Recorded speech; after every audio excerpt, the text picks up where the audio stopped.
NT Ramarao గారు 29వ వర్ధంతి సందర్భంగా ఘనంగా నివాళులర్పించడం జరిగినది.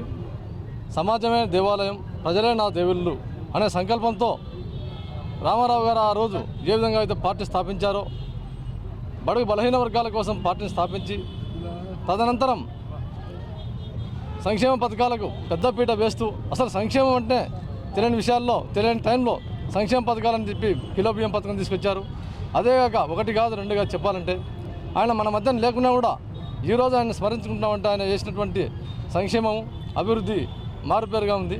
కాబట్టి రామారావు గారి ఆశయాలను కాపాడుతూ ఆయన ఆశయాలను చిరస్మరణీయంగా ఉండాలని చెప్పేసి ఆకాంక్షతో మన గౌరవనీయులైనటువంటి ముఖ్యమంత్రి నారా చంద్రబాబు నాయుడు గారు ఇంతకింతకు రాష్ట్రాన్ని అభివృద్ధి పథంలో నడిపిస్తూ వస్తున్నారు. అందులో భాగంగా ఆ రోజు ఏ సంకల్పంతో అయితే రామారావు గారు కిలో బియ్యం పెడితే దాన్ని తూచా తప్పకుండా ఆ రోజు నుంచి ఈనాటి వరకు పాటిస్తూ ప్రతి గవర్నమెంట్ దాన్ని పాటించే విధంగా తయారు చేసినటువంటి ఘనత కూడా తెలుగుదేశం పార్టీకే దక్కుతుంది.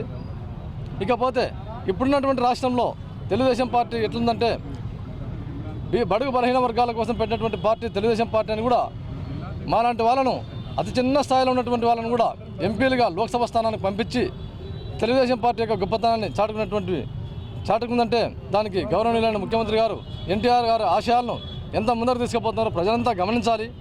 కాబట్టి సామాన్యులు కూడా ఏదైనా మనుగడ సాగించాలంటే తెలుగుదేశం పార్టీని సాధ్యమని చెప్పేసి నిరూపించే పార్టీ ఏదైనా ఉందంటే తెలుగుదేశం పార్టీ అని చెప్పేసి తెలియజేస్తున్నా. కాబట్టి ఈరోజు ఈ వర్ధంతి సందర్భంగా ఈ కర్నూలు పట్టణ ప్రజలందరూ తెలుగుదేశం పార్టీ కార్యకర్తలు ఘనంగా ఎన్టీఆర్ గారికి నివాళులర్పించడం జరిగింది. 29వ వర్ధంతి సందర్భంగా ప్రజలకు మేము తెలియజేసేది ఏమంటే, మహానుభావుడు సినిమా రంగంలో అగ్రగణ్యంగా ఉంటూ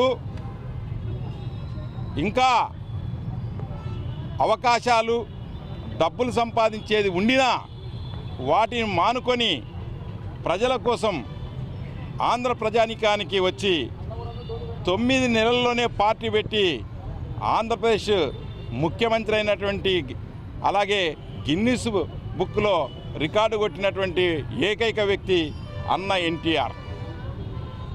2 రూపాయల కిలో బియ్యం ఆనాడు పేదలు ఆకలితో అలమటిస్తూ ఉంటే 2 రూపాయల కిలో బియ్యం ఇచ్చాడు. ఆడపిల్లలకు ఆస్తిలో వాటా ఇచ్చాడు.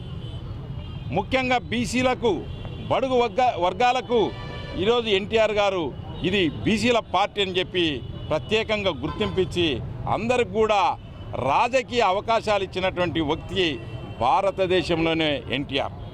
అలాగే